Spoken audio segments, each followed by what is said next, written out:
Okay, all right, I'm just giving everybody a few seconds to get in here. I've already used up all of my notifications for tonight, so there won't be a whole lot of people coming in tonight, but that's okay. Um, I've got a number of things I want to talk to you guys about tonight.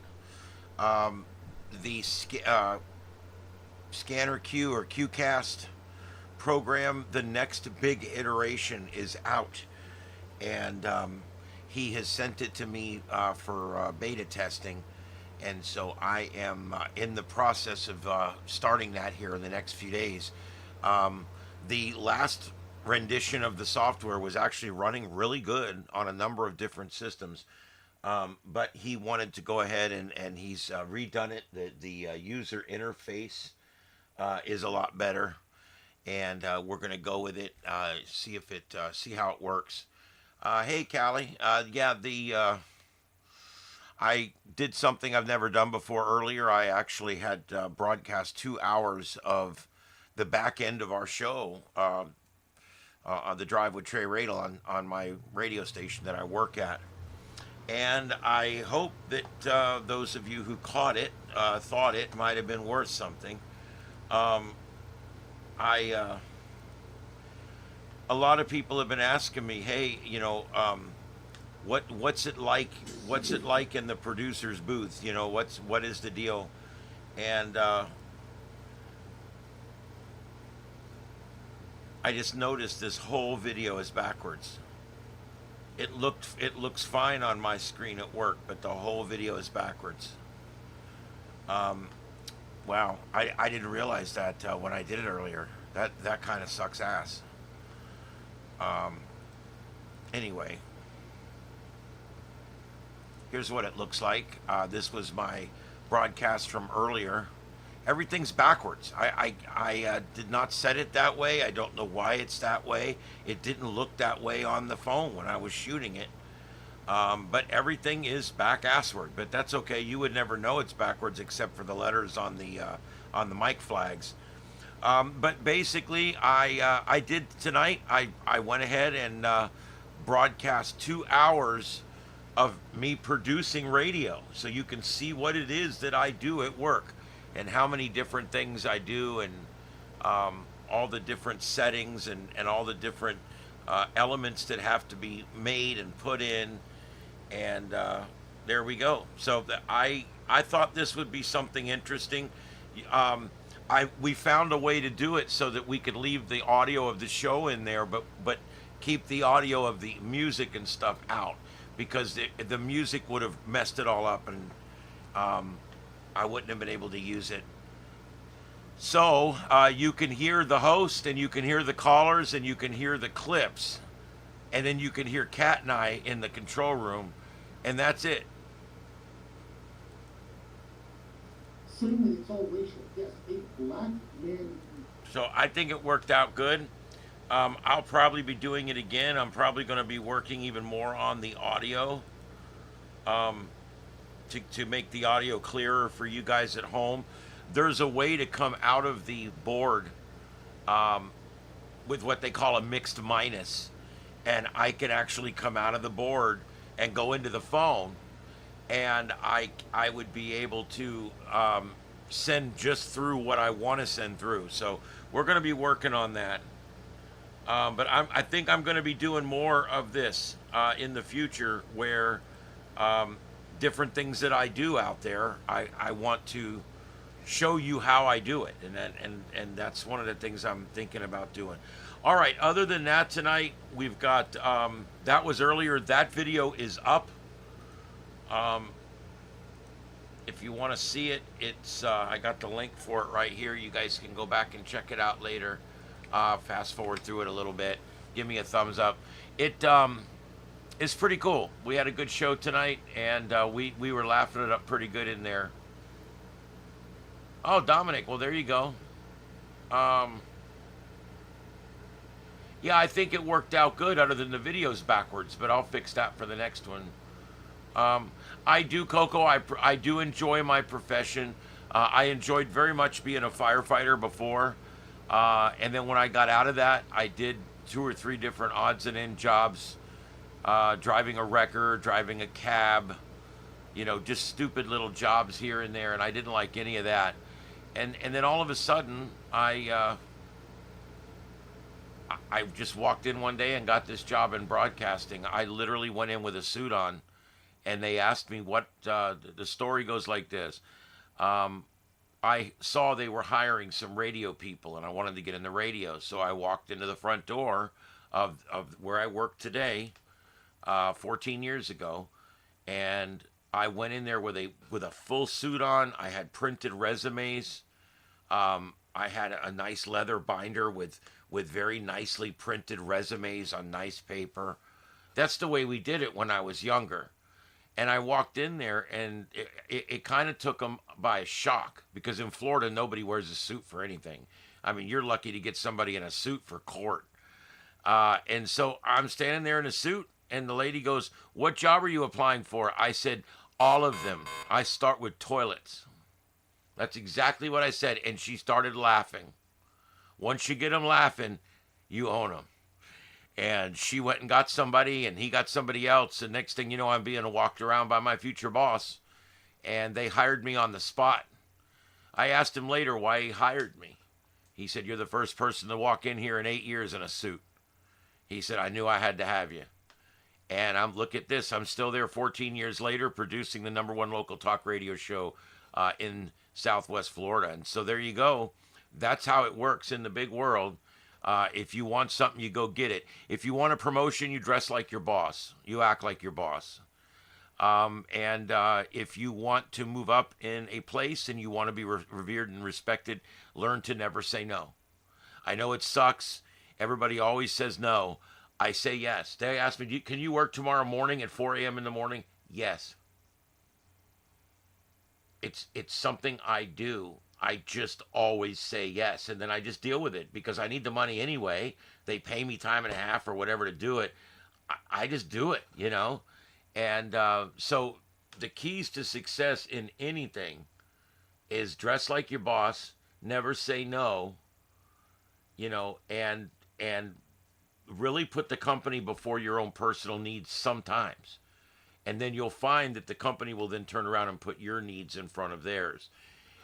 I don't know. I have a good relationship with my boss, and it goes well there. And I love working at the radio station. It is considered part-time. It's 5 hours a day. I produce that show. That's all it is. It's a 3-hour show with 2 hours of show prep. I can come in as much as another hour if I need to, if I have to make up a bunch of sounds, or if I'm going to make up something fun or whatever. That wedge tornado that they're showing, I believe, is a replay. Yeah, that's a replay. He's going live in 39 hours. That's just a photograph. So I hate when they do this, but he was on earlier.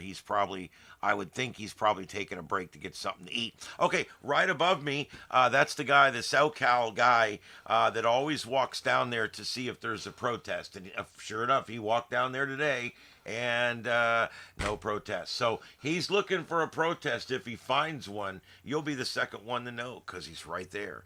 And above that, we've got a couple of storm chasers. One of them just took a lunch break. And over there, we've got Kilauea in Hawaii. She is still gurgling, not happy, but yet not spewing like she was 3 days ago. So that's what we have right now. We are watching on Radar Omega. We just got a big update to Radar Omega today. Some things I like, some things I don't. I don't know. I don't like when they change things. I don't like when they move buttons around. And this looks like a redress just to move buttons around. I hate to say it. I've kind of been able to find everything, but the menuing is completely different than it was. Everything is completely different. I liked it the way it was before. I don't know why these companies feel like they have to change everything. That they're not doing their job unless they're changing everything. And that's kind of the way it is. They're programmers. They got to be changing everything. All the buttons have changed down here. I don't know if they do the same things that they did before. They don't even look the same. Okay, that's the split view, so that's a totally different button now, but at least it's still the split view. Uh, okay, that's still the graphic for that, and then that's a measurement tool. So that all still works like it's supposed to. These are the radar sites, so you can see them.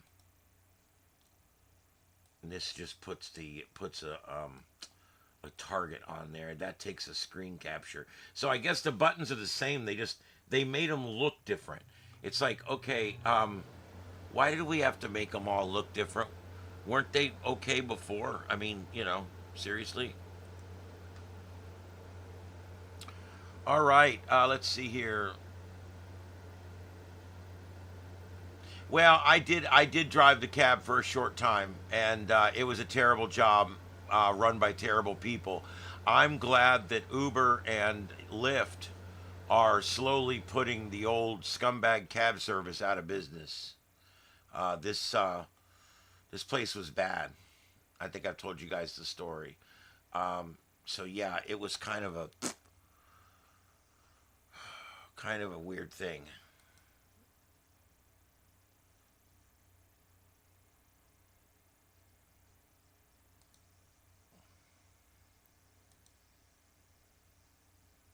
Yep, big earthquakes off of Oregon. You're right. Let's go take a look at that right now. This is our earthquake monitor. Whoops, that didn't work. Hold on. Wrong one.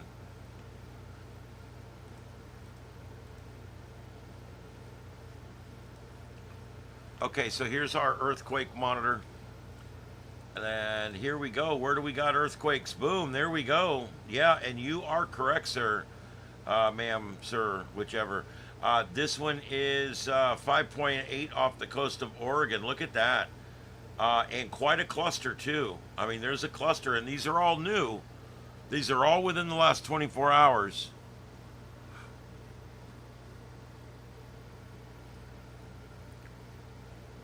So there you go. That's kind of a new complex. And then we've got some more right down here off the coast that are probably somehow related. Still having a few back up here in Nevada, and still having some shaking up here in eastern Idaho, which we've been seeing now for days. And of course, down here, Central California, and then of course the LA area, they always have to get in on theirs. And up here again, the Russian Peninsula, we're continuing to see adding circles every day to this cluster up here. That's almost big enough in a location where it could have produced a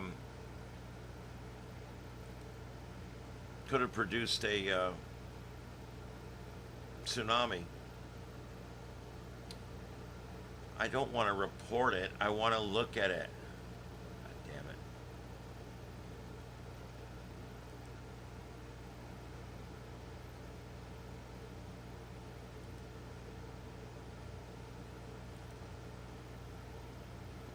Okay, that's the shake map.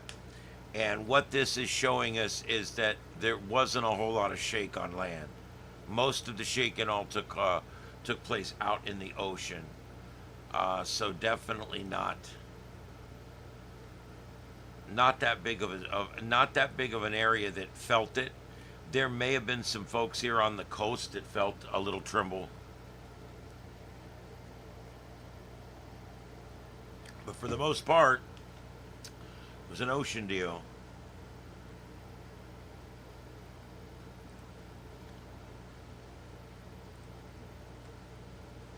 But yeah, quite a bit of activity, even 4.9 in Central America, and back over in Puerto Rico again, another 4. Um, and remember, this was that big one, that 6.4 yesterday, southeast of Loyalty Islands. And that was a pretty big one there, 6.4. Boy, look at that cluster. Wow, that's a lot of them right there. That's out in the middle of China. All right, and so there you go. That's your seismic update.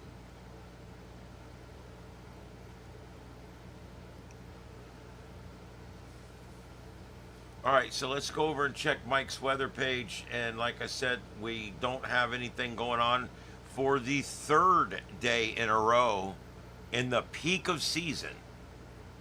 We've got this. Guys, we are seeing record cold temperatures all over the place. We've got some real cooling going on right now. Um, yeah, leave windows alone. Um,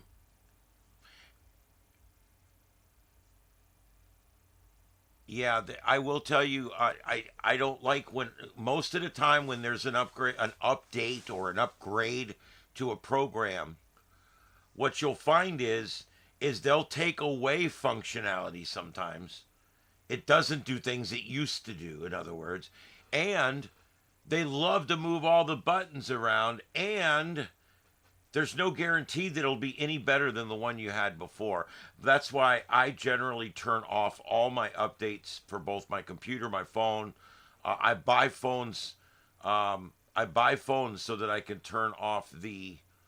I buy the phones like broken phones on, not broken, but you know what I'm saying, on Amazon, so that I can turn off the updates, and then I go into the Play Store and I turn off the updates, and that way, if my app won't run anymore because it needs an update, it lets me know, and then I do the update. But I don't just let my phones and my computers update on their own, because generally speaking, updates are not updates; they're down dates. So many times, um, so many times there's been a big upgrade that comes down and it ruins a lot of people. It takes them offline and things like that. We had a big upgrade that came down on Windows one night, and it took 9 radio stations off the air, and it took us hours to get them all back up again. It was ridiculous. All right, so there's really not much to look at here. Let's just run a couple of the models forward here. Wow, look at that. Nothing really. Nothing, no Genesis there. Little bit here, maybe a disturbance central Atlantic on the 16th. And that B lines up and will eventually go out probably. Ooh, it deepens it down to 947 millibars, but it's going to be east of Bermuda. So really that model doesn't have anything for us. Wow. Isn't that amazing? We are in the height of season right now. The absolute height of season. And look at this, nothing.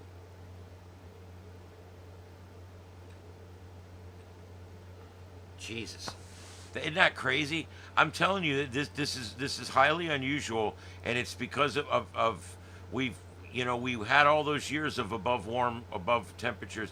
Now we're getting below temperatures. We've had a couple of nominal years. Now we're having a cooler than normal year.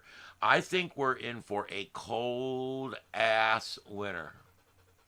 I really do. I think we're on the way to a cold ass winter this year.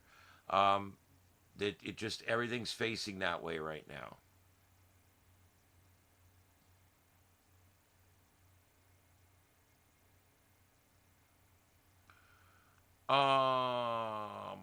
I don't know where you heard that the Earth is spinning faster. I've not heard a single thing about any change. Even a minute change in the rotational spin of the Earth would be devastating. I really don't believe that there's anything to that. I also know there's been some other stuff posted here, um, and the Starship, the says the James Webb Telescope just detected that the 3I Atlas is actually heading towards Earth.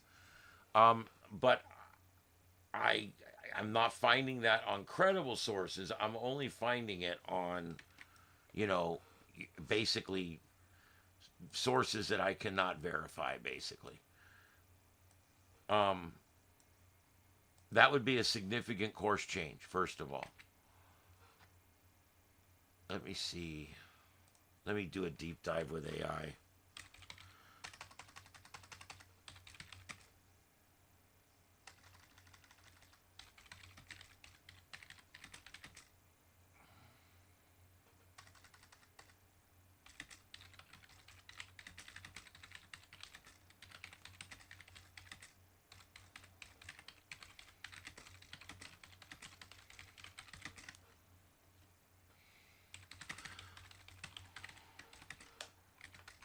Okay, let's see what it comes up with. Deep dive.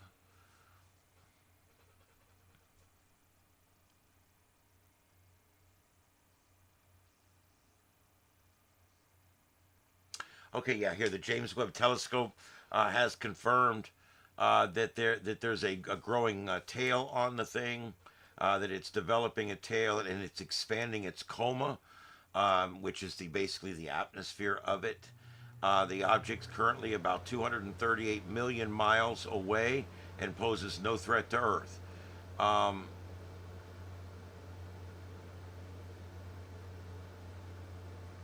New images show a resulting tail, this and that. Um,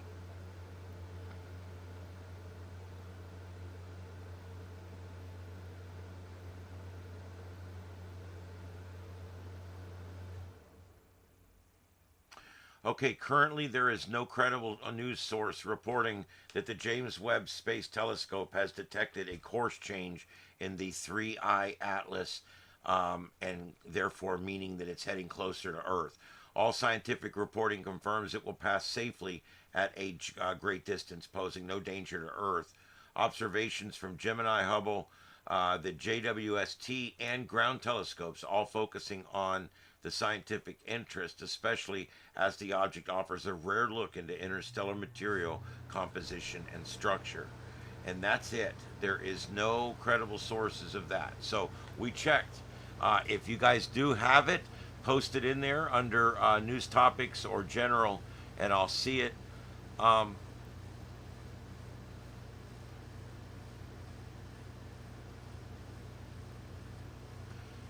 Yes, Windows 10 upgrades. I'm running a 6 or 7 year old version right now of Windows 10 Pro, and the first thing I do when I install this into a computer is I firewall Microsoft, and I go in there into the registry, and I completely disable updates. Then I set my metered connection.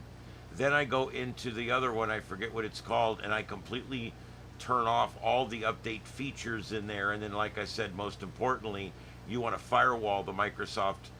Um, Use the Microsoft firewall to firewall Microsoft. It's kind of a bit of irony there that kind of makes you feel good inside.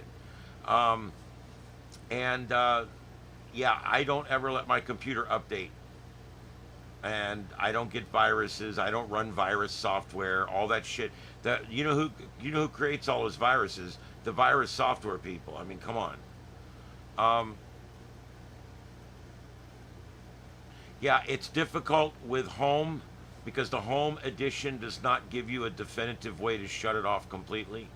You can still set your metered connection, and you can still go in and crash out the Windows Updater and stuff like that.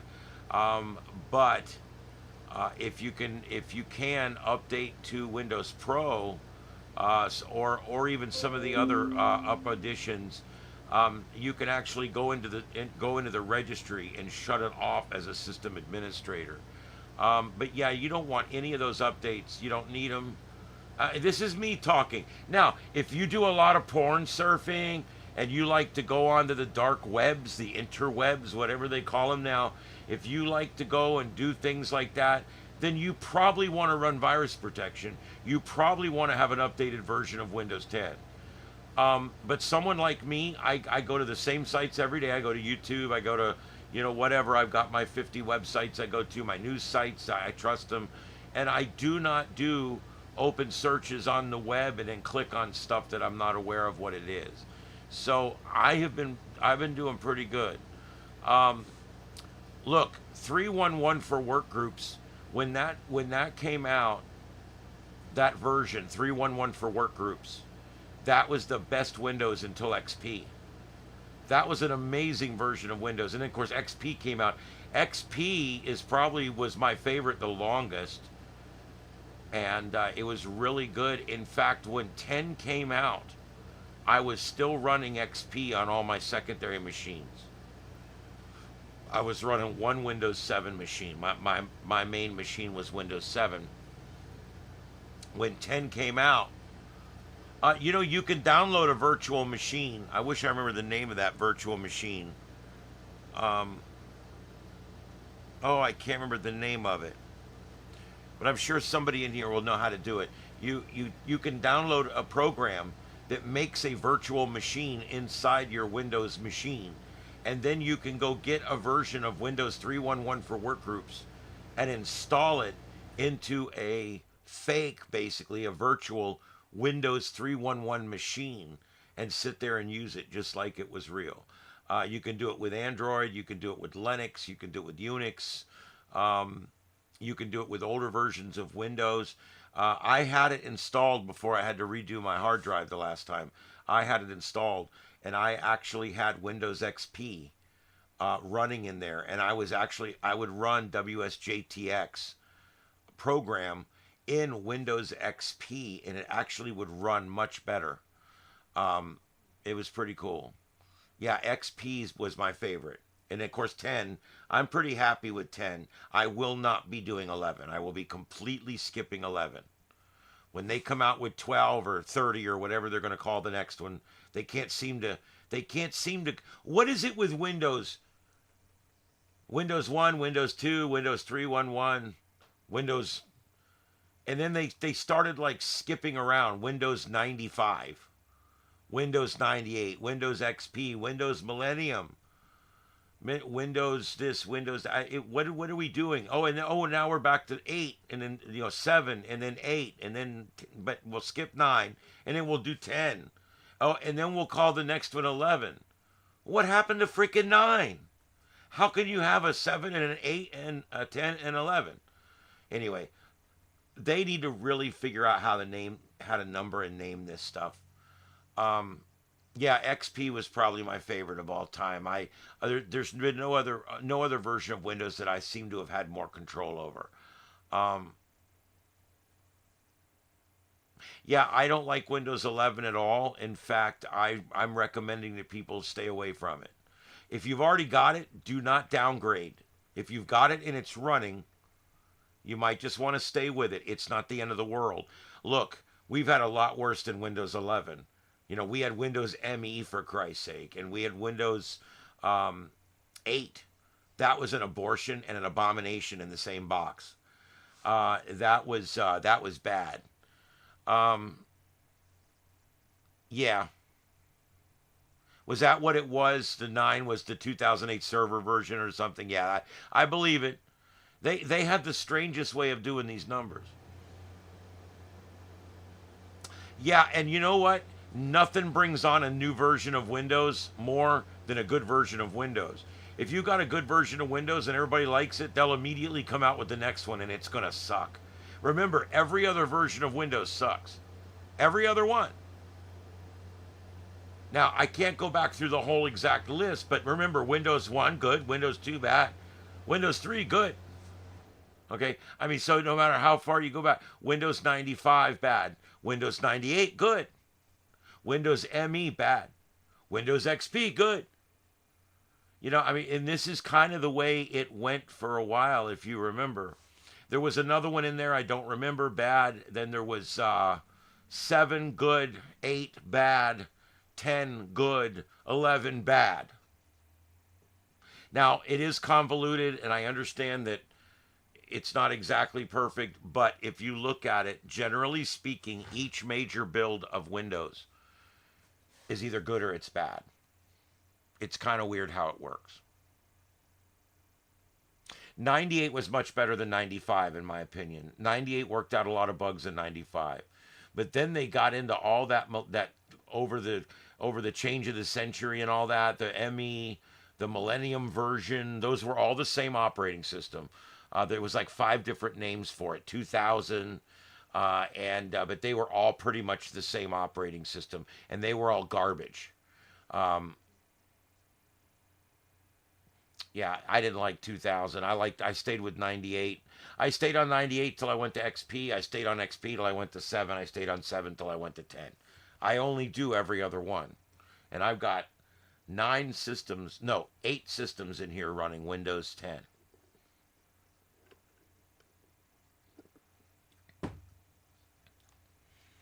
They've taken some of the restrictions off of the upgrade to Windows 11, trying to get more people to upgrade. It's not working. People don't want that. Um, there you go. Yeah, I've never done with Macs. I don't like Macs. They've always been way too expensive. Uh, Macintosh, Apple, I think, is great equipment. It's a decent operating system, but it's not in my price range. It was always for the rich kids, and so um, I feel I'm more definitely more of a Windows person.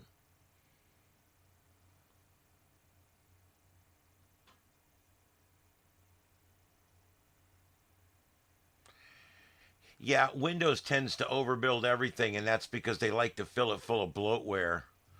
Um, I'm getting ready to try some stuff that I didn't even know about, but apparently there's a couple of stripped down versions of Windows 10 that are out there now, and I've got links to go try to find them. So I think this coming weekend, if I can eke out any time, it probably won't happen this weekend, but I'm gonna try. I would like to install this stripped down Windows 10 version operating system. It's literally like only 2 gigabytes, and it's very small on the disk. It only does the basics, and it's supposed to be designed with zero bloatware. It's got nothing you don't need in there. If you need stuff, you can install it. It's got like modules. So I'm looking at something like that, and I'm also looking at some stripped down browsers too. I'm thinking about using a stripped down version of Windows and then running a stripped down browser inside of that in order to do a lot of the stuff that I'm streaming to try to make these computers more stable. I'm having an issue with stability. Um, they'll stay up for 12 or 14 hours and then they'll error out or whatever. Um,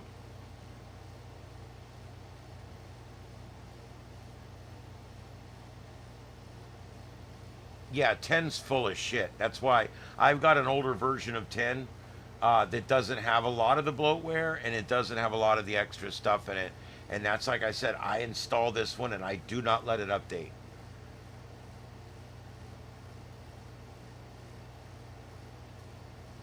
Well, if I do the stripped down version, it will not update. That's none of my computers update. I mean, the first thing I do is go in and completely disable the Windows ability to update, and then I firewall off Microsoft. I do not want my computer talking to Microsoft. Um, yeah, I mean Windows 11. One of the big things they're doing with 11 is that they're making it almost impossible, and it is still possible. I know, but they're making it nearly impossible to use Windows 11 without a Microsoft account. I don't want a Microsoft account. I don't want them tracking everything I do back to my name and social security number. So I won't create one.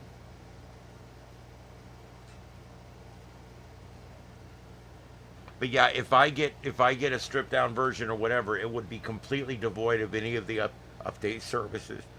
I don't want any of that update bullshit at all. No tornado warnings.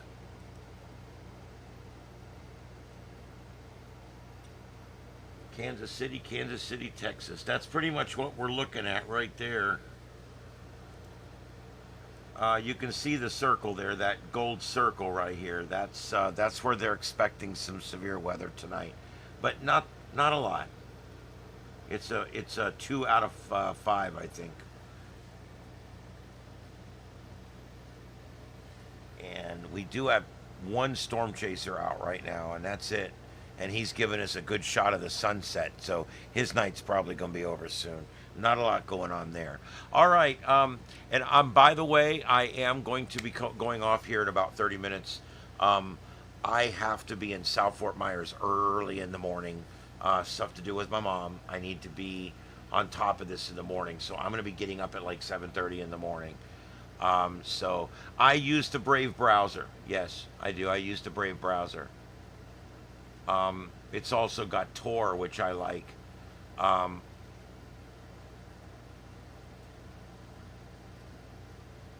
Opera on computer was really good till recently. It started having some problems. It was my go-to browser for a while, and now just recently I'm back to Firefox and different things. I've used Vivaldi, it's okay. I've used, like I said, Firefox, Opera. I tend to find Chrome to be just a bloated mess. It's just so heavy and cumbersome. And you can run Chrome extensions in some other browsers like Opera.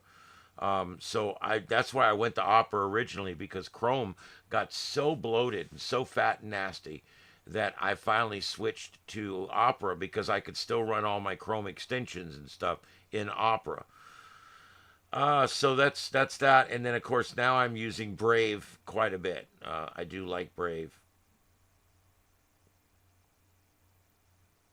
And Firefox, I kind of got away from Firefox, but now I'm back to using it, and I don't seem to be having any trouble with it. It's working good.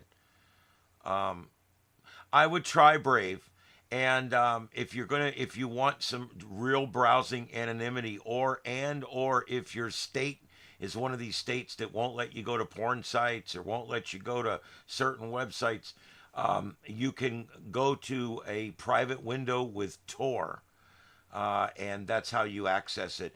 Our state down here put up a thing that said, hey, you can no longer go to porno sites unless the porno site gets a picture of your driver's license and all this kind of stuff. And of course, nobody's going to give porn sites pictures of their driver's license. So we had a whole state, the state that looks like the country's Wang, that couldn't do their thing down here because they couldn't get to their pornography. And you talk about people that were pissed.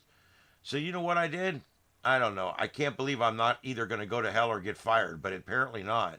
Um, I literally, we were talking about on the air, and everybody's like, we can't get to our pornography no more. It won't let us go in the Pornhub or whatever. And I said, let me tell you something right now. I said, download the Brave browser and click private incognito window with Tor. And I said, and then wait for the little green light to come on in the upper left corner, and then type in the website that you want to go to. And now the thing thinks you're in France. And, it will load whatever site you want it to load. Is it legal? Sure it is. It's absolutely legal. There's nothing illegal about getting around these stupid blocks. This is the private browsing with Tor is a form of VPN, or virtual private network. Yeah. Um, yeah. Yeah, Florida did this. We're going to be undoing it eventually, either now or with the next governor. We will be undoing it. But for some reason, they did this. They did it to keep children off of social media sites. And what they ended up doing was keeping all the voters off of porn sites.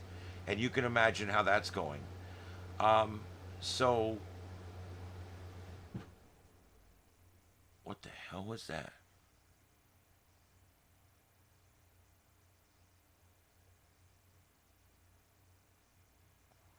This neighborhood is active tonight. I don't know what's going on. Like cats running around everywhere.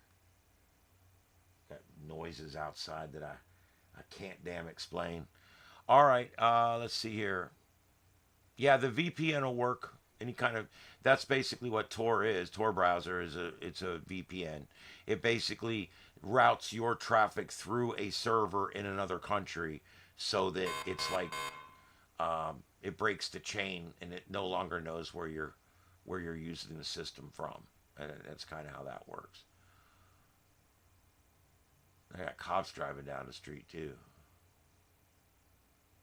which is not unusual for my neighborhood. Don't get me wrong.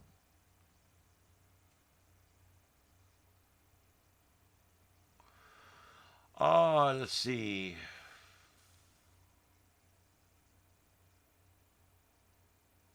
Yeah, that I don't know why every time they build anybody, even open source stuff, once they build it, it just starts getting bloated and full of crap and slowing down. It's like, can't we just keep something light and fluffy and just keep it that way?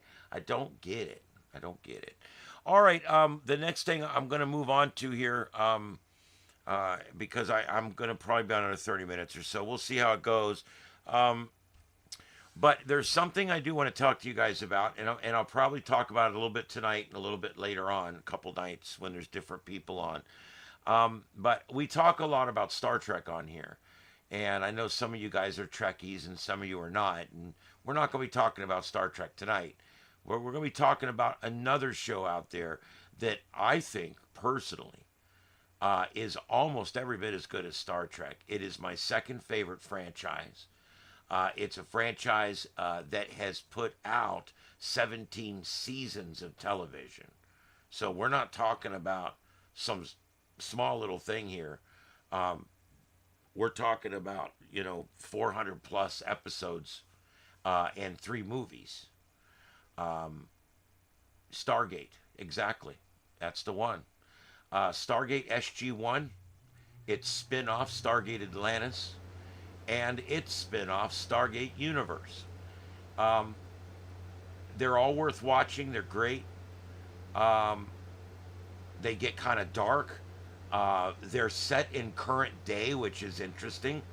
We find a ring that sends us to other planets, and they create an entire United States Air Force operational division called the Stargate program that goes to other planets with the mission of procuring weapons to defend Earth.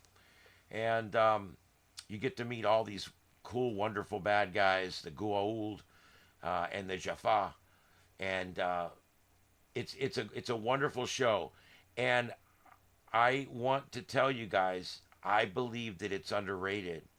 I think that there's people. I turned somebody onto it about a year and a half ago, and they have binged the whole thing. They loved it. They're like, I never knew this existed. And I'm like, I don't understand why, but it doesn't distribute quite as well as Star Trek and others. It's not syndicated that often.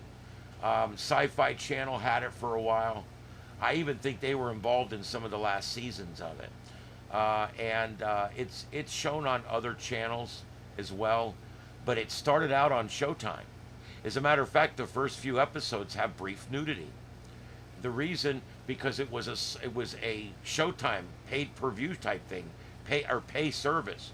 It was the pay service before the pay service, and that was HBO, Showtime, Cinemax, the movie channel. Do you guys remember these?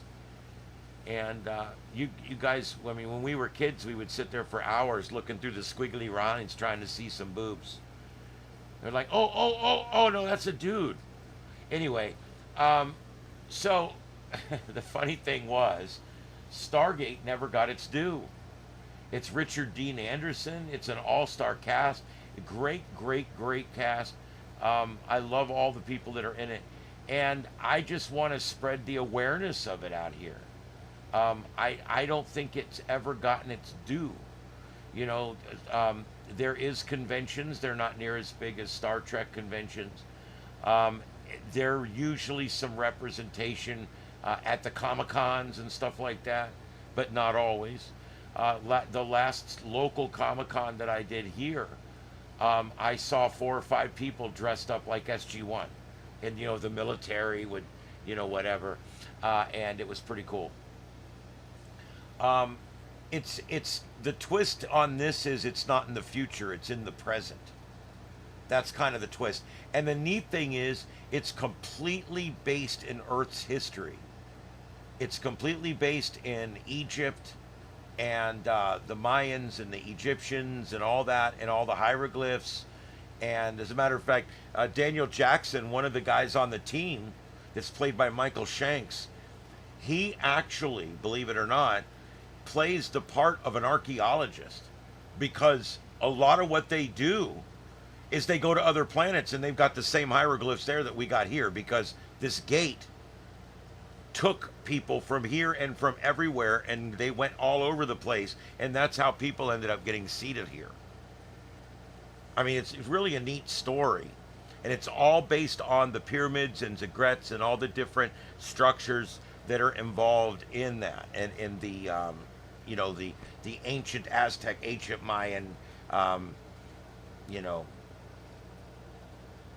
the pyramids and stuff, and it's all steeped in that. And like, they've got Ra and all the different gods that they had, the Egyptian gods.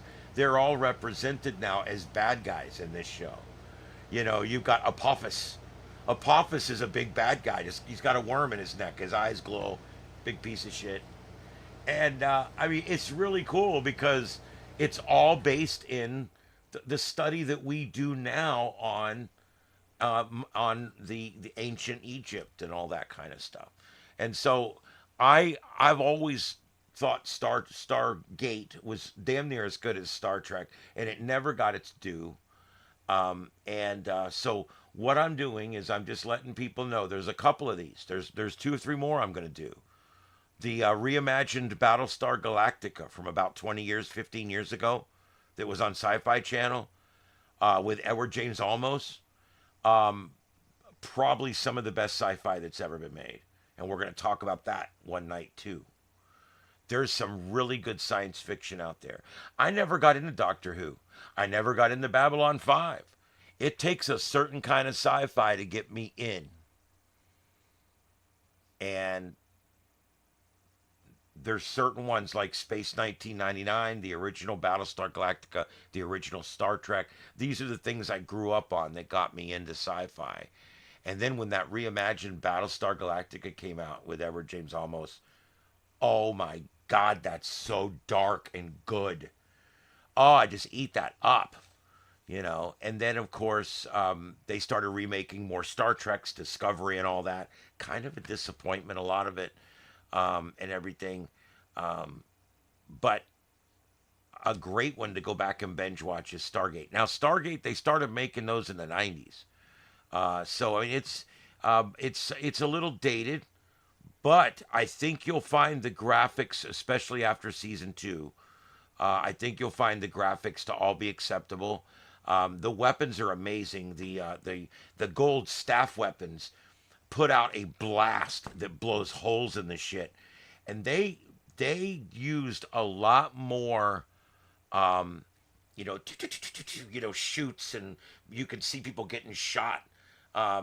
And you see the sparks all coming off. They did a lot of practical shots with like that stuff where the guy would be running and it would be an explosion on his chest and he would fly over to the side. And then later they would come back in post and the explosion's there because the thing was on his chest and it went woof. And then they draw in the beam from the staff weapon or whatever. And it's basically a practical effect, and then they just add that little bit at the end, and Rudd is really good. Yeah, yes, the Zatnikitel or the Zat gun as they call it, the Zatnikitel. I always thought that was an amazing weapon. The way it's held and the way it pops up when it's time to use it. It was a weapon truly designed to strike fear. The staff weapon and the Zatnikitel were both designed to strike fear in the subjects that they were subjugating. And so, and that's the whole purpose of that. That's why the Zat gun, they would draw it, and then they hit a button, and it goes, doo, and it pops up. That was a threat. That was a way to gain compliance. I'm about to shoot you. The staff weapons had the same thing. They would hit a button, and it would go, and it would open up. It would flail open, and you would see the element inside. Again, it was designed like a shotgun to scare somebody into doing whatever you needed them to do before you actually had to either stun them or kill them, depending on which weapon you're talking about. Yes, I'm a huge MacGyver fan, too. Richard Dean Anderson was MacGyver. And the funny part is, in the show, he's the least MacGyver-like character in the show. He's always like, do something with the wires. He doesn't ever take gum and fix and make. He doesn't do any of that in the show. The funny part, that's Carter's thing. Okay, that the woman, the gorgeous woman that's in it, she, and yes, I had a crush on her too, any sci-fi chick. She was basically the tinkerer. And what's funny is 3 or 4 times in the show, she actually uses the term, let me see if I can MacGyver something up. And one time he yelled at her, get this thing fixed. And she goes, what do I look like, MacGyver? I always thought those were just classic scenes because she's kind of the MacGyver character in Stargate, which is kind of cool. Um, yeah, Stargate's really cool because it's set here on Earth. It's set in Cheyenne Mountain underneath NORAD and in an old missile silo. And we've got this big ring, and they dial it up, and we walk through, and we're in another world. And it's really cool. I can't show you any graphics or play you any audio, or I'll get in trouble. It's all highly copyrighted, but you can go back and find it. And I'm going to be going off here in just a few minutes. And when I do, please go look up some of the moments of Stargate, or look up Stargate, an episode, and watch it. Um, they do poke at the fourth wall, and I like that. I'm a big breaking the fourth wall guy. Um, there's a number of episodes where something will happen, and one of the characters will look right at the camera and shake their head. I love that stuff. I'm the kind of guy that I love when they cross over. The first time they take their ship out, they build a ship in the fifth season. They build a ship. They end up calling it the Daedalus, but they built the ship, and Richard Dean Anderson goes apeshit because he wants to name it the USS Enterprise. And he's freaking out. He goes, "It's our first ship. It has to be called the Enterprise." Anyway, Amanda Tapping. Yeah. I had a big crush on Amanda Tapping. I'm sure she doesn't care, but they did try to keep it as true as possible, right down to the astrophysics. They tried to keep it as true as they could on the atmospherics and the space travel and the inertia and gravity and all this. I mean, they really tried, just like Star Trek. They really try, and even more than Star Trek in some ways. When it comes to actual, like the way it really works out in space, I think Stargate's closer than Star Trek in a lot of ways. It's very real the way they do it. Um, yep. Yeah, I always love when a sci-fi show will poke fun at another sci-fi show, or pay reverence to another sci-fi show, or even another genre in the same show. Like Atlantis saying something funny about the original crew or whatever. I like stuff like that, and I always have. And I think they know that because Stargate knows they played second fiddle to Star Trek the whole time. They know it. And they pay homage to Star Trek all the time, out of respect. Something will happen, and RDA will say, "Oh, that happened on Star Trek." They don't mix no bones about it. They just say it. The Asgard are one of my favorite races. Also, they're really cool. Those are the Greys. The Asgard are the Greys, and yeah, Thor, he's the best. And yeah, yeah, I do like the Asgard. They came along over the years with the puppetry and stuff with them. But there's even an episode where the Asgard beam into the Oval Office, I think it was. They knew he was coming, but it was like he beams into the Oval Office. It's like, "I'm the Asgard." Oh, man. Yep.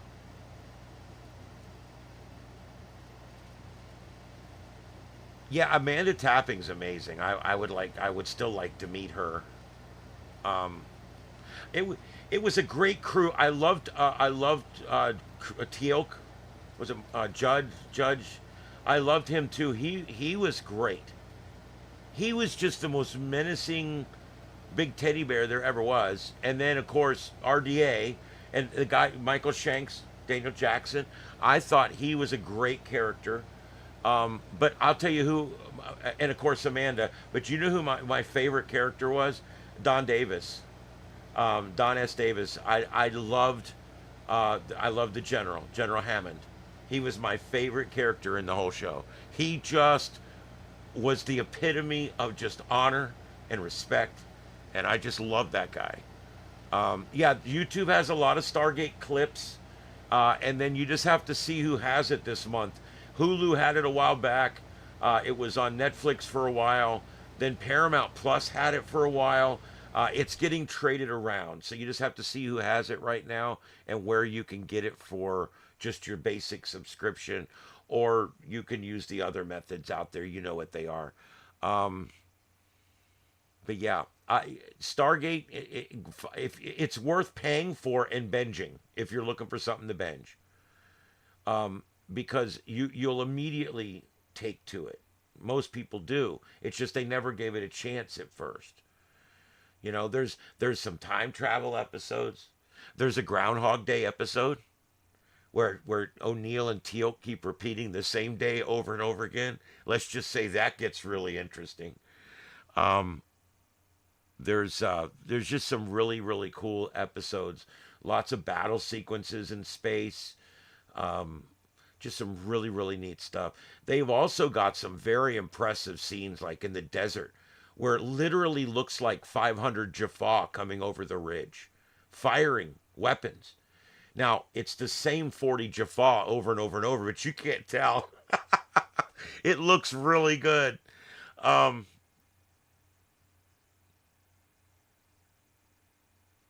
That's right. Yeah, Mackenzie says, hey, he's the leader. And he goes, supreme leader. Oh, Mackenzie, what a piece of shit, huh? He played Bogomil in Beverly Hills Cop, which is a great movie. Couple of great movies. And he played kind of the grumpy captain in that. That actor's also played, I think, God, correct me if I'm wrong. He played in that two-part episode where Picard was captured by the Cardassians.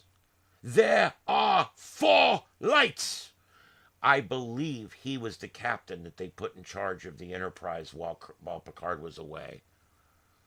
I can't think of his name in the show or his name, but you know who I'm talking about. Same guy.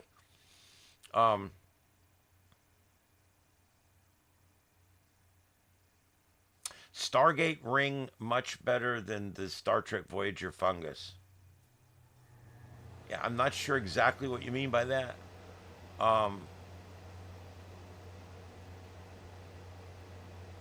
yeah, I mean, I don't know if you mean like the Discovery fungus, because they got that spore drive thing, which I wasn't much on any of that. Voyager had the nanopacks, the gel packs, and the bioneural gel packs. I think that might be what you're thinking of. I loved Voyager. Voyager is one of my favorite all-time series. Um, I love sci-fi chicks. Sorry, guys. I guess I'm hetero as hell. I love sci-fi chicks. Um, Kate Mulgrew. I mean, we've talked about two of my crushes tonight already.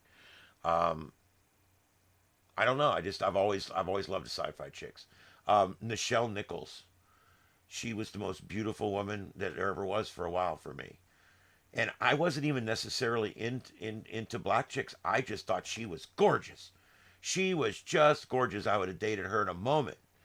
And then I thought that going up through them, I used to think that I used to think Majel Barrett was beautiful that played Nurse Chapel. I used to think she was beautiful. But Amanda Tapping became a big crush, and then Voyager.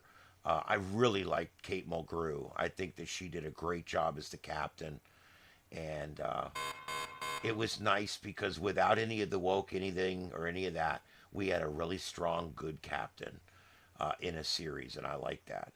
Um, he can't blame me. They are. Well, and they do that on purpose because it's a bunch of nerds like me watching from their mother's basement anyway. And so they do that on purpose. They put a real hottie in there and they put her in a pair of glasses and make her talk a bunch of techno babble. And we can't stand it, dude. We can't stand it. It's like, oh, sci-fi. Anyway, oh my goodness, yeah. I mean, Deep Space Nine, Terry Farrell, very, very hot. Kira Nerys, hot. I mean, there's a lot of hot chicks in Star Trek. I wasn't as much on Next Gen, but those were two good looking ladies too. Um, they know how to put the hot chicks in sci-fi for sure. And of course, Jolene Blaylock in Enterprise. I mean, not necessarily my type, but she was beautiful. Um, she played Lumpies. Um, yeah, I'm sci-fi has just they always have to have the really smart one, the really funny one, the really hot one, and the really strong one. Go back and look; you'll find them in every show. Um, on Leave It to Beaver, I don't think I realized that. I don't think I realized that she was even in that show. I never watched Leave It to Beaver. I didn't discover what Beaver was till later on.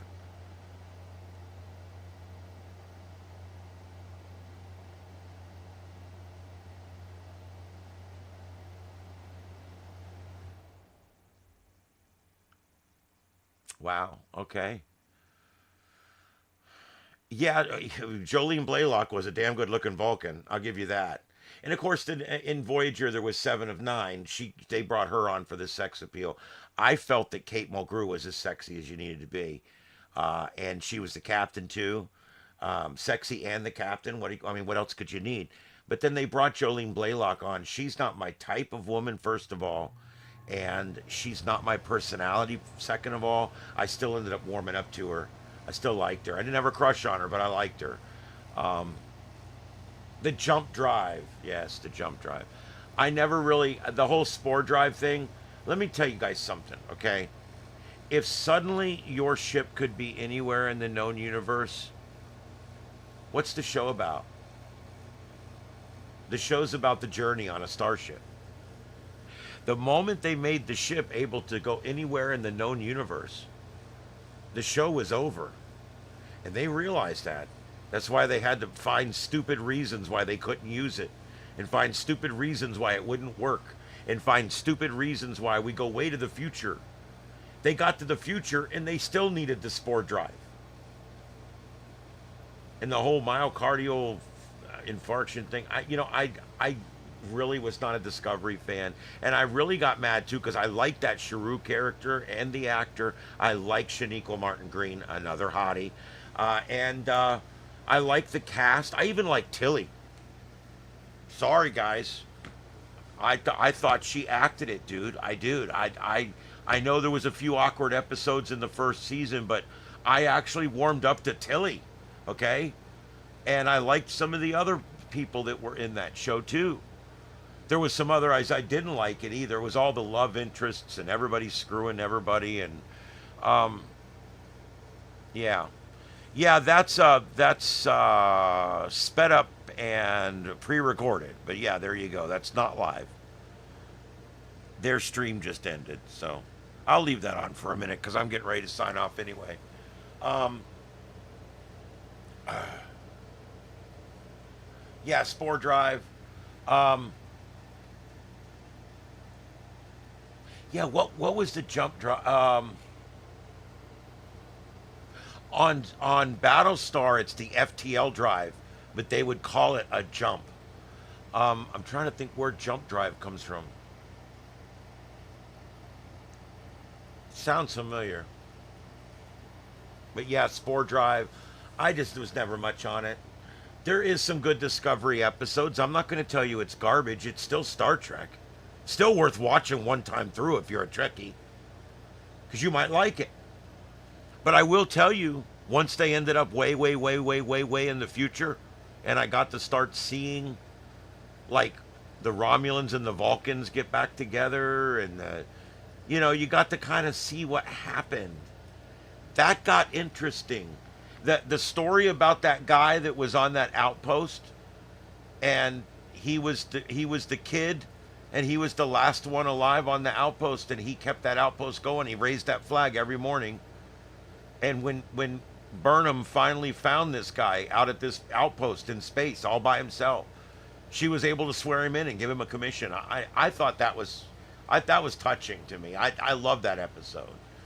And although there's a lot of other bullshit, her and that guy, and eh, the biggest problem I have with Discovery, I'm going to be totally honest with you, is you're following the exploits of a felon, and it's always like every time she almost earns back redemption, she commits mutiny again. And then she almost gets it back again, and then she quits mutiny again. She's a 5-time mutiner. I mean, come on. And it kind of upset me because I like Shaniqua Martin Green. I don't know. I just think that the Quantum Drive, that's on the Orville. Yeah, the Quantum Drive. I think it's neat that each show has its own like name for this. Like I said, Battlestar, it's FTL or faster than light. And they call it a jump. Of course, it's warp speed or warp drive in Star Trek. And then, yeah, like the spore drive. In Stargate, they hyperspace. They jump. It's a hyperspace jump. And that's the... I'm thinking that's where they called it. I think some of the races in Stargate call it a jump drive. I think that's where that comes from. Not 100% sure, but they jump in Stargate, and it's a hyperspace jump. Hyperspace. They open a hyperspace window, and then they engage impulse drive to drive into the hyperspace window. And then when they emerge from the hyperspace window on the other side, they're at the same inertial rate that they were when they went in. Yes, Jonathan Frakes, great director. He's turned out to be an amazing director. And I like the fact that the Orville is very much like the TV version of, oh my God, why am I having such a hard time with it? Never Give Up, Never Surrender. I love that movie. Tim Allen. What is that? The NEA, the NTA Protector is the name of the ship. And you know what the NTA stands for? Not the Enterprise. Oh my God. What was that show? What was that one called? That movie. Why am I having such a hard time with that tonight? I've come up with everything else. You guys will give it to me in just a second. But yeah, that one there, that was a fun movie. And the Orville is kind of the TV version of that movie because it's a spoof. It's a spoof that loves. I want you to think about it. The Orville, Galaxy Quest. Thank you very much, Coco. Galaxy Quest, one of my favorite all time. I tell people it's my 6th favorite Star Trek movie, and it pisses them off. But truth is, it's a damn good movie. I love Tim Allen. I love Sigourney Weaver, another sci-fi hottie, and I love the monk guy in that. He plays like the opposite of Scotty. He's like, they say it's coming apart. They say it's going to explode. He's like the opposite of Montgomery Scott. I love that. And that is such a great movie. That movie is the Orville, basically. Those two things. Because the Orville and that movie, Galaxy Quest, they make fun of Star Trek while making love to Star Trek. And no, I've never heard a Star Trek fan go, I'm not much on the Orville. They make too much fun. They don't. They pay homage to Star Trek. The Orville literally, nothing but respect for Star Trek, seriously. And the same thing with Galaxy Quest. That show was made, they literally make fun of Bill Shatner in that show. That scene where he has no pants on and the aliens are behind his house, that actually happened, except it was the press. And Bill Shatner had no pants on or something. It was a whole thing. And he was passed out on his couch in like his sunroom behind the reporters walked right. I don't know the whole story because nobody really knows the whole story. But they remade that to look like what happened. And it was just hilarious how the cast all got along and didn't get along. It's funny how Rickman. Oh my God, I love that guy. He's gone now. God bless him. He was great in that, playing the Mr. Spock protagonist. He's playing the oh God, here he goes again. He was playing the Leonard Nimoy to Bill Shatner. He really was. Those guys, they were not acting like the actors, or I'm sorry, they weren't acting like the characters. They were acting like the actors. It's hilarious. Now, like Sigourney Weaver, that was kind of an off because there wasn't an exact part for her. She was kind of, I don't know, half Uhura and half probably another character. But it worked out good. The whole funny thing. Look, I've got one job on this ship. Oh my God, yeah. That was so good. I love Galaxy Quest. And so, yeah, that brings me back to Jonathan Frakes. Frakes, he's producing over on Orville too, because the Star Trek people love Orville, and the Orville people love Star Trek. It's all the same people. And it was kind of the same thing with Galaxy Quest. It was made out of love for the show. And I also will say that over time, the Star Trek people, for the most part, have had good senses of humor about this kind of thing. There was one that Bill Shatner did on Saturday Night Live, and you can look this up. Years ago, Saturday Night Live, he played himself showing up at a convention of geeks in the 70s and or early 80s, and he come walking in, and they had everybody dressed up the absolute worst you can imagine, big stupid pointed ears, and they're all walking around going like, they really made the fans look like shit, really. I mean, it was the most disrespectful piece that was ever done.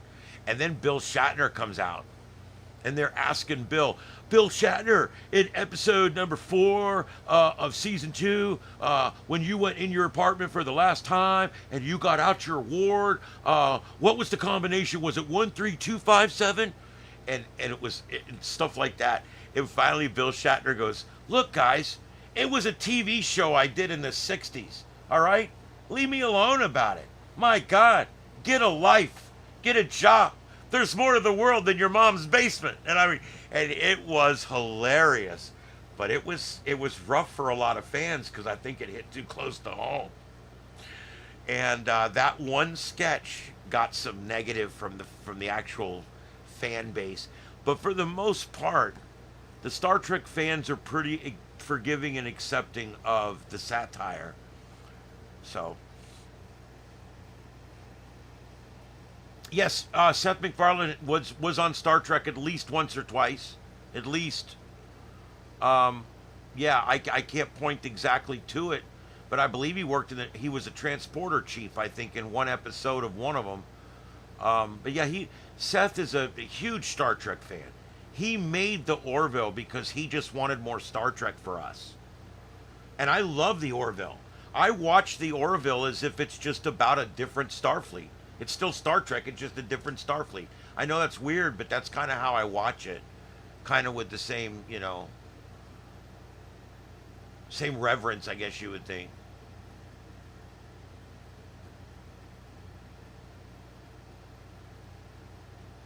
Yeah, see, I think the word jump is used for a lot of things. It's used a spore jump. It's also a hyperspace jump. And so I think that's used in a bunch of them, which makes sense. All right. Anything else, guys? Throw it in there. I've been an hour and 15 minutes, and I'm starting to get really tired here, and I got to get up really early. So I am going to be going soon. If you guys have anything on any topic you'd like to put in real quick, I'd be glad to respond to it. And I got a couple of computers I'm going to try to get online before I go to bed. Boy, that's a hell of a shot we're getting on that tornado. Wow, look at that. Jesus. That's amazing. This is some amazing footage. This is sped up, though. I mean, you realize that.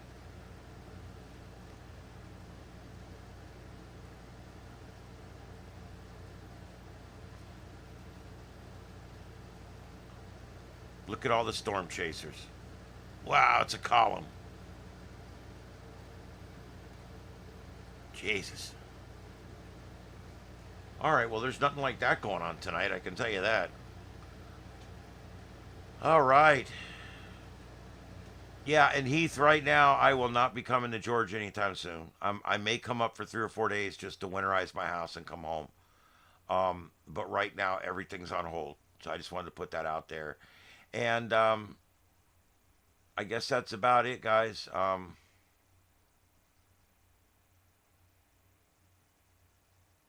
Oh wow, yeah, boy, that's a great shots of that tornado. Look at the shots they got of this thing. It's actually tearing up the earth right there. It's ripping the grass off the ground, throwing it up in the air. It's amazing. And they call that scouring. When a tornado gets up to F4 and F5, it begins to scour, and it actually lifts the road surface off. It lifts the asphalt off the road, and it will lift the grass right off your yard, and there'll be nothing but dirt. It's called scouring. Um, yeah, there you go.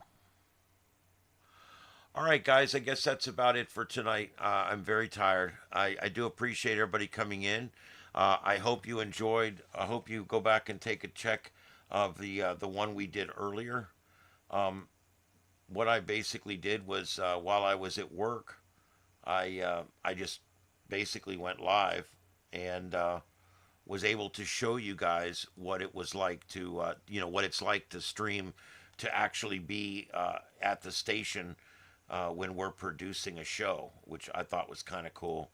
And you guys might find it interesting. I did not put a fancy thumbnail or anything on it, but here, I'll put the link in for you guys.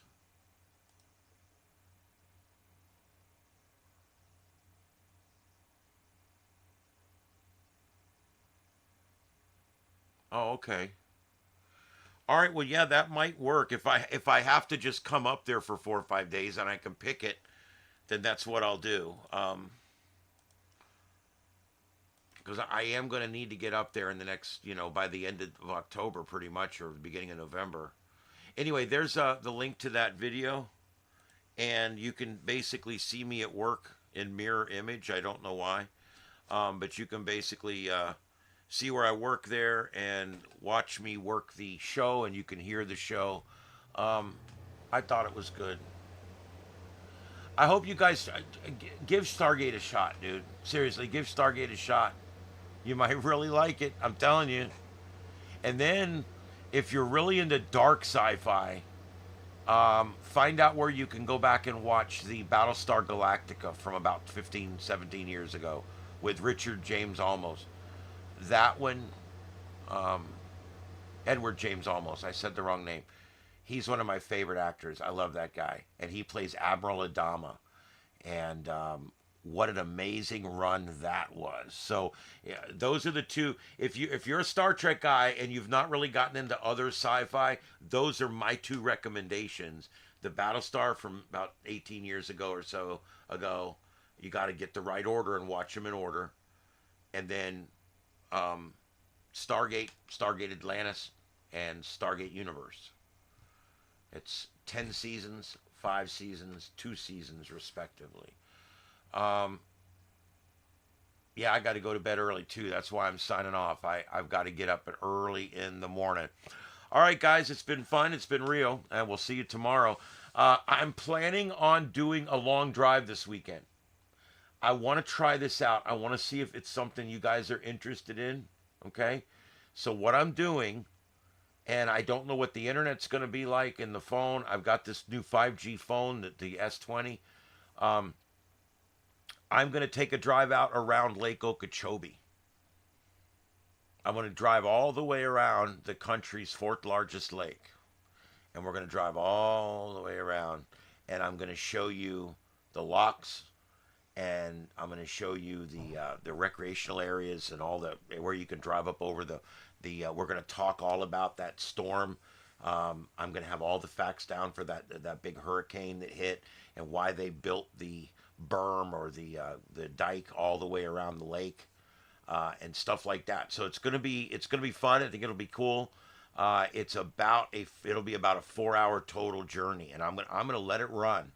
I'm just gonna let it run. When we stop at places, I'm gonna take the phone and I'm gonna stay live, and I'm gonna walk around.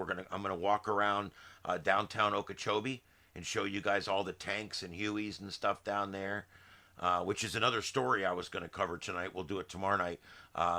One of the last Hueys, they're getting ready to decommission the last of the Hueys, which is a little bit sad.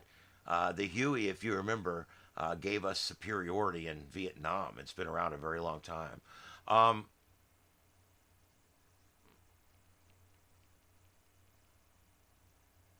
yeah, real stories of the Highway Patrol. Uh, yeah, there you go.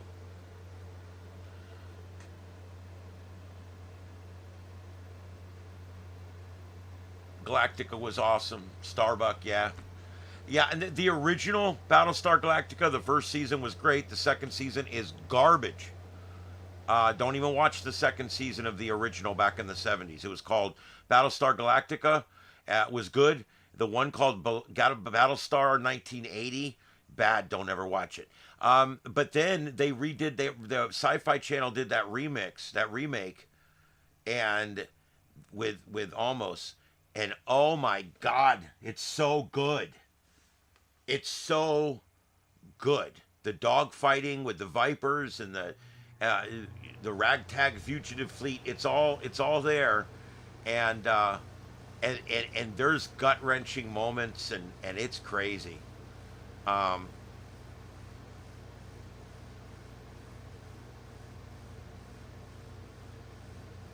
I may, Heath, but I'm not 100% set up for that yet. I've still got to get me a good vertical. I'm looking at some screwdriver antennas for about $100. I've already got the four magnet base and the connector and the wire and everything, but I need to get like $100 screwdriver antenna or something to stick in there. Um, I don't know. I want to do something.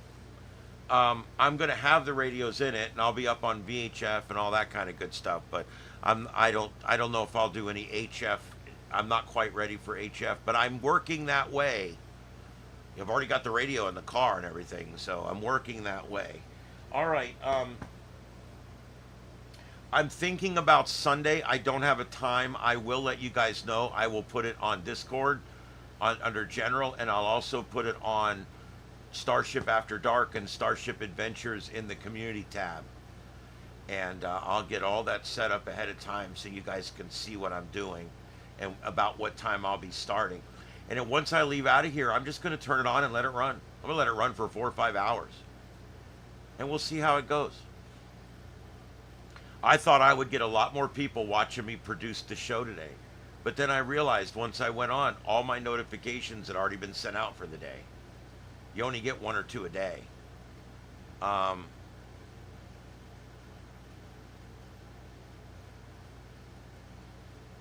no, there was Chips, was the show with Eric Estrada. That was Chips. CHP. And then you add the I and the S and it makes Chips. They were on motorcycles. That was John Baker. And of course, Eric Estrada played Poncherello, Frank Poncherello. And Robert Pine, I believe, played the sergeant in that, Sergeant Gautreer. And you had Artie Grossman and Bobby Bear.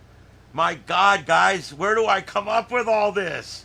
Oh my God, I can't believe I just came up with all that. And do you know who the Black Trooper was? Anybody? Remember the Black Trooper? Michael Dorn played Worf. Worf got his start. Michael Dorn got his start playing one of the troopers on Highway Patrol on Chips. Now the other show we're thinking of is Real Stories of the Highway Patrol, and this was a show that was on in the '60s. It was on again in the '80s. They've redone it like 3 or 4 different times, and it's always like the commander sitting on the corner of his desk telling you how if you speed you'll die. Yeah, and it was always a real story, and they would show video and stuff. Um,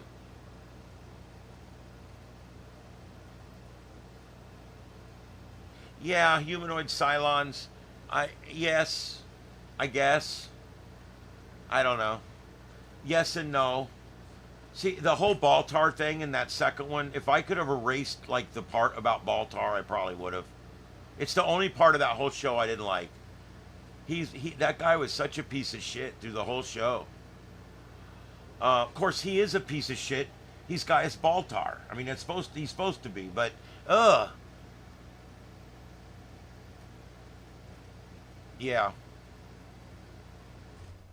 Starbuck, yeah, yeah. Starbuck was he ended up going on. That was Dirk Benedict, I think his name was. He went on to play an A team. Yeah, Chips was great. You can go on YouTube if you're really into Chips. You can go on YouTube and there's actually videos where people show you where they were making all the episodes. Most of Chips episodes were shot on portions of the freeway that were not open yet because that was all built in the freeway boom in California, the 70s. And they would literally have 5 miles of a certain freeway that would be not open yet. It wasn't ready yet. So they would go up there and they could put their dummy cars going back and forth and they could shoot the scenes going back and forth and that's how they did it. They did it on all it was almost all exclusively shot on interstate. So when you go back and look at Chips, all the interstate most of the time looked brand new. Sometimes the grass wasn't even growing yet because it was all a lot of it was shot on highway that had not even actually been open to traffic yet. Um, there was a lot of neat things about Chips. Um, there was only one gun drawn by a trooper on Chips. That's a weird fact. Bobby Bear drew his gun. They were beating his ass with nunchucks. Um, they would hold on to their gun. In a few cases, they would go to like a low ready. But the one thing about that show is they didn't have shootouts in that show. They didn't. Think about it. If you can find a shootout in Chips, please send me the episode and I'll tell you I'm wrong. They didn't do shootouts. It would the whole show was based on everything but shootouts. They never drew their guns. They carried that gun around every episode, but they never shot it at anybody. Um, which is actually a lot more like the truth than like Hunter. Hunter was a good show. Remember Hunter and Dee Dee McCall? And they would go out and fight crime. That was a network show for years on CBS or one of them. And the thing with Hunter is Hunter shot and killed somebody almost every episode. When he retired, I think when Hunter retired, I think he had more kills than I think our very best Vietnam vet. I mean, you're talking about 1,000 kills at least. The average cop shoots his gun not even one time in a career. I was a cop for 8.5 years, I think it was. I was in the auxiliary. I drew my gun about 10 times. I never shot it. Um, it's just one of those things. It's always overblown. Like Hunter, every episode, a car will drive away and he'll stand there in the isosceles position and go bam, bam, bam, bam, bam, just putting lead down the road. And I'm thinking that I hate that because in none of the 50 states are you allowed to shoot at a car that's driving away. It's just you're not allowed. Okay, it's dangerous and stuff like that used to drive me nuts. But at least Chips was actually more realistic than most of your cop shows because it showed them dealing with things and it wasn't a shootout every week. Because when you're a cop, it's not a shootout every week. Trust me, it's paperwork every week mostly. Um,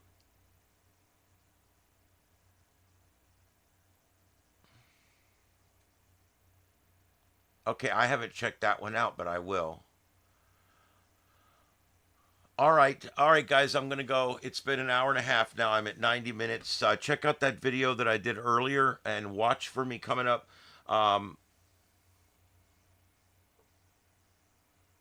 the Rex and Chips were great. They would fly off of overpasses and parachutes and planes landing on the highway. It was always amazing.